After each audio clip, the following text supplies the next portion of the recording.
welcome to Dan's Diagnostics. Today we've got a quick tip video for you on my very own Mark 8 Ford Fiesta ST, and this is just a little quick tip to do with the lights when you get out of the car. So my ignition's on there, I turn off my ignition, I open the door and you can see outside a small amount of light comes on.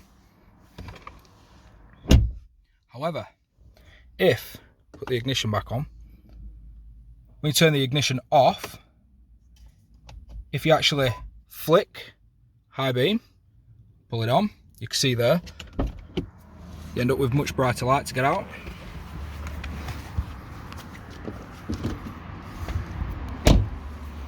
Up down the side of the car, I lock it, and these lights will stay on for 30 seconds, allowing you to be able to see better. Perfect for these dark winter nights.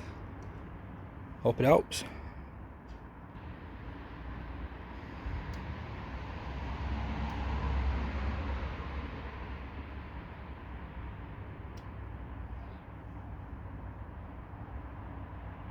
Thanks for watching.